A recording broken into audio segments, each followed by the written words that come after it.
Les Pays-Bas sont l'un des pays les plus bas au monde. 26% de la superficie du pays se trouve en dessous du niveau de la mer, et près de 60% du pays se trouve juste au-dessus, et est en conséquence très exposé aux inondations. Et c'est précisément là que se trouvent les plus grandes villes du pays et les régions qui génèrent 80% du produit national brut. Pour les Pays-Bas, l'élévation du niveau de la mer représente donc le plus grand défi des prochaines décennies. Plusieurs prévisions montrent que d'ici quelques décennies déjà, plusieurs régions du pays pourraient être complètement englouties par les eaux. Mais les Néerlandais sont intelligents et ont déjà trouvé une solution. Il n'y a probablement aucune nation qui ait autant d'expérience dans la construction de barrages et d'installations de protection contre les inondations. Dans le passé, on est même parvenu à faire sortir de l'eau des régions entières du pays. Et c'est ainsi que plusieurs scientifiques néerlandais, mandatés par le gouvernement, ont élaboré un plan incroyable pour résoudre une fois pour toutes le problème de la montée du niveau de la mer, à savoir la construction du plus grand barrage de l'histoire. Il est prévu de couper toute la mer du nord de l'Atlantique en 3 tronçons, l'un entre la France et le sud de l'Angleterre, l'autre entre l'Écosse et les îles Shetland, et le dernier entre les Shetland et la Norvège. Cela pourrait sauver la vie de plus de 25 millions de personnes vivant à proximité des côtes et rendre la mer du Nord beaucoup moins dangereuse. Et les scientifiques se montrent extrêmement convaincus de leur projet. La profondeur de la mer du Nord n'étant que d'environ 100 mètres à la plupart des endroits, un tel projet serait tout à fait réaliste à réaliser. Les coûts resteraient également raisonnables si les pays riverains se les répartissaient. C'est pourquoi le projet pourrait vraiment voir le jour. Il est donc urgent de regarder de plus près ce méga-projet. À quoi ressemblerait et fonctionnerait le barrage en détail? À quelle date pourrait-il être achevé et comment pourrait-il changer l'Europe pour toujours? Toutes ces questions passionnantes, nous allons les examiner dans la vidéo d'aujourd'hui. Bon amusement! Les Néerlandais ont déjà montré par le passé qu'ils avaient une grande expérience dans le blocage de la mer du Nord.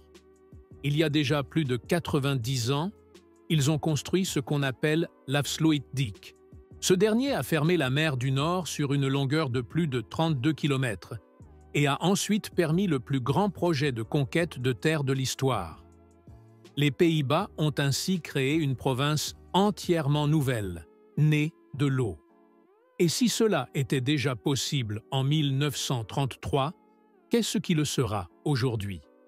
C'est sans doute ce qu'a pensé le gouvernement néerlandais lorsqu'il a demandé, il y a quelques années, à l'Institut royal néerlandais de recherche marine de trouver une solution au problème des inondations. Mais personne, même au sein du gouvernement, ne s'attendait au méga-projet que l'équipe du grand océanographe Sjoerd Grooskamp devait présenter en 2020. Car les scientifiques ne proposaient pas de construire des digues plus grandes au large des côtes néerlandaises, mais voulaient tout de suite fermer toute la mer du Nord. C'est dans ce but qu'ils ont lancé le projet NEED. C'est l'abréviation de Northern European Enclosure Dam, c'est-à-dire la digue de confinement nord-européenne, la mer du Nord devant être complètement séparée de l'Atlantique en 3 étapes. Le premier tronçon se situe entre la péninsule du Lizard en Cornouailles, au sud de l'Angleterre, et la commune de Plouescat, en Bretagne, en France. La longueur est exactement de 161 km, et la mer y a une profondeur moyenne d'environ 85 mètres et une profondeur maximale de 102 mètres.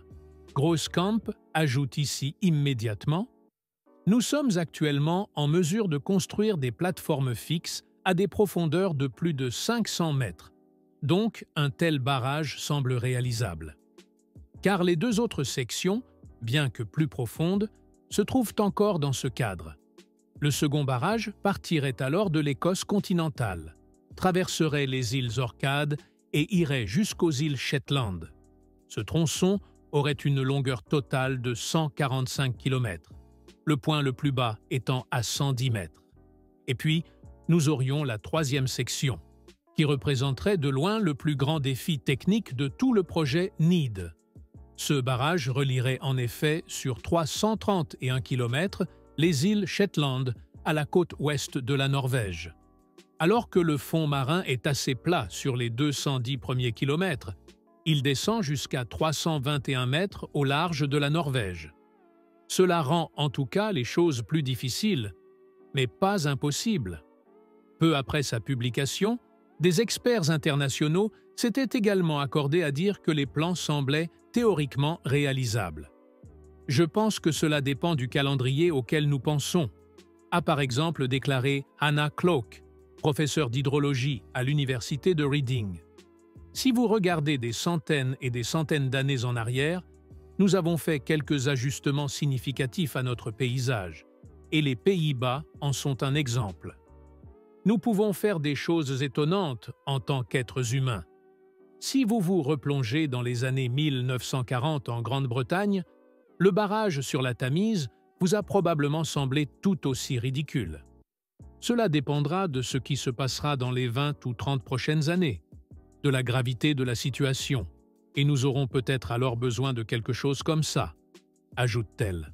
L'équipe de Grosskamp est également d'accord sur le fait qu'il ne s'agirait pas d'une entreprise à court terme, mais qu'en tant que plus grand projet d'infrastructure de l'histoire de l'Europe, il s'agirait d'un projet de génération, qui serait bien entendu très coûteux.